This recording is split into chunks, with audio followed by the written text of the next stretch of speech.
Welcome to the F What They Told You podcast, home of global high achievers, where we will demystify high performance habits and strategies to winning right now. I started with my backstory, right? I started with explaining and introducing who I was and why it is that I felt like this story needed to be told, or this methodology that I was introducing to public needed to be had.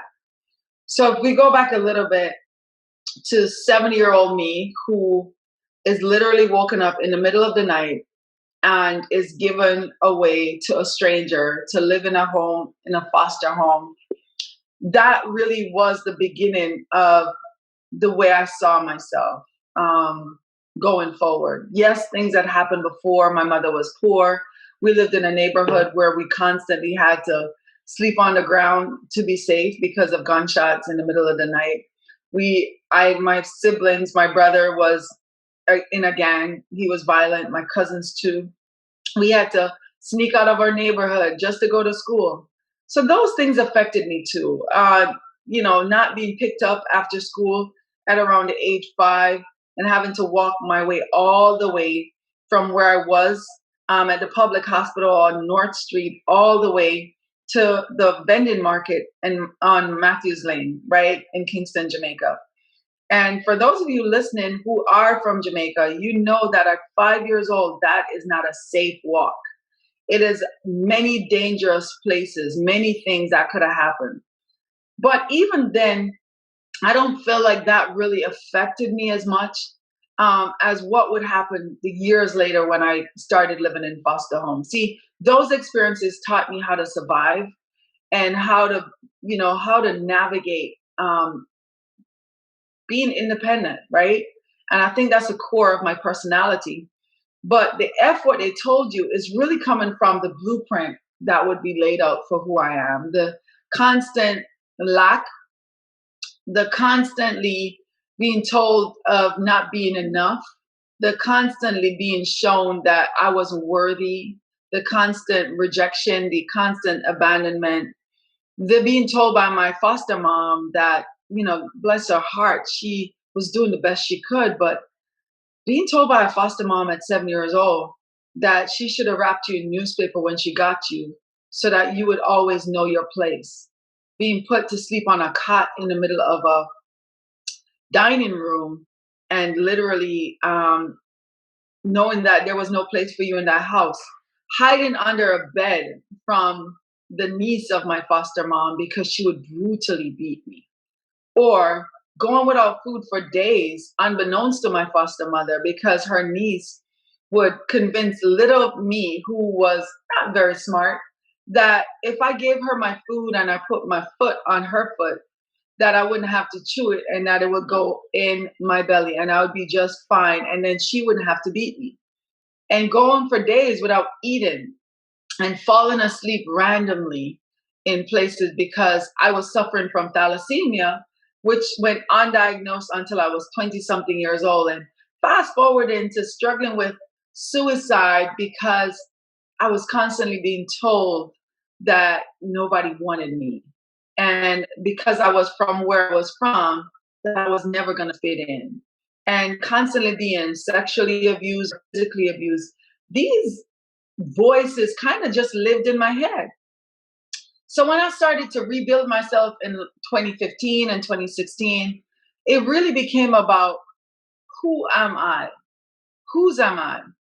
And in order for me to drill to those answers, I really had to forget everything that I was told. I really had to forget what was said about me, forget how I was treated, forget how I was talked about, forget how I was abused, forget how I was, pretty much taught to believe about myself. I had to forget all of the blueprint that somebody else had impressed upon me. It's kind of like going to that house or watching HGTV and seeing that they found this house. It's like in ruins, but there's potential for something. And so they start walking through the house and they realize, there is this beautiful wooden floor under this nasty carpet. That's exactly what it became. As I forgot what they told me and forgot what they said about me and forgot what I was saying about myself based on how I was taught to believe, I started to see that under the brokenness, under the devastation, under the abuse, under the depression, under the suicidal thought, under the anguish and the anxiety, was this really beautiful, fearless, fierce, bold woman. And I wanted to get to know her. And so I had to figure out what were the belief systems that had made me behave the way I was. Because the truth is, child, listen, we can blame everybody for everything that happened in our life, or we can begin to become aware of the fact that we have played a part. And so as I started to go through my process, I realized that I played a part. I played a part in the way I ignored the red flags because of the thoughts that I wasn't good enough. I played a part in the fact that I had no money after making millions of dollars because I did not have self love. I played a part in the fact that I was in a relationship that was broken and abusive and toxic. And it was because I didn't love myself first. And again, it went back to the set of beliefs that because I was born where I was born, because I was given away, because I was rejected, because I was abandoned, all of these narratives that I had either accepted or been given and accepted had played a part in the blueprint, in the design of this woman whose life I was living. And the life didn't look like anything I wanted. It didn't feel like anything I wanted. I mean, I didn't want to take pills to go to sleep anymore. I didn't want to have to worry about overdosing because sometimes I took more pills than I needed just to fall asleep.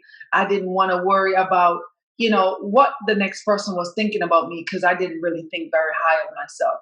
I didn't want to worry about who knew where I was from. I didn't want to worry about the fact that people would think less of me because I'd been homeless at 14 and 15 and through rape became a teen mom. I didn't want to worry about that. I didn't want to worry about how people felt about the fact that I was in a marriage, even after all these degrees and scholarships and awards. And in my marriage, I was being abused and I stayed because I was scared that people would judge me for being divorced. I didn't want to worry about those things. So in that moment, when I said who I was and whose I was, I had to begin to forget the things that were no longer serving me. The religious thoughts and ideals that said that God hates divorce. But at some point, I didn't hear God hates divorce. I heard God will hate me if I got a divorce.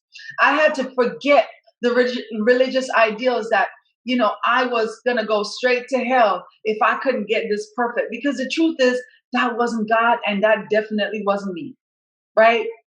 And so as I begin to forget the things that were no longer serving me and forget the negative self talk that were actually making me depressed and anxious and frustrated and overwhelmed and broken, and actually built up this huge magnetic force that attracted abusers and narcissists and sociopaths and psychopaths and people who take advantage of me. I had to take ownership that I built up a system inside, a belief system at that, a blueprint of a victim. I built up a blueprint of just always suffering. I built up a blueprint that no matter how much money I made, I was going to find a way to get rid of it. I built up a blueprint that I wasn't lovable. I built up a blueprint that I was too broken to get anything good. I built up a blueprint that anything that was good was too good for me. I built up a blueprint that because I didn't come from a loving mom and dad, and because I wasn't raised properly, that I wasn't capable of building my own future that was pure and whole and free of abuse. I built up that stuff and it was time to get rid of it. And so I had to ask myself, who am I? And whose am I? And, not to be religious, but you'll hear me from time to time quote them. Jeremiah 1:5 is my scripture. And it says, before I knew you before you were in your mother's womb. And for a while, as I sat in that thought, I sat in that scripture, I realized before I was in my mother's womb, there was me, which meant that before I was rejected, before I was abused, before I was given away without any form of consent, before I was homeless. Before I had suicidal thoughts. Before I was told that I wasn't valuable enough, I was something else. And so I started to meditate and live in the thought, what would happen if none of these things happen? And of course, that made me sad, right? Because I thought to myself, God, if you really did love me, why would you allow me to experience these things? And so I shifted my thought in a week or two after that. And my question became, what would happen if God knew all of these things would happen? And before I was in my mother's womb, I was already equipped to overcome all of these things. I was already equipped to be healed from all of these things. I was already equipped for that. And then the next thought on top of that compounded, what if not only I was equipped, but what if these were the things that brought out the best version of me? No, I'm not saying I wanted to be raped or homeless or abused or molested or taunted or experience, all of these things in order for good to come out. But what if all things are actually working together for my good? That the pressing was to bring out the oil, the crushing was not unto destruction, that I wasn't damaged.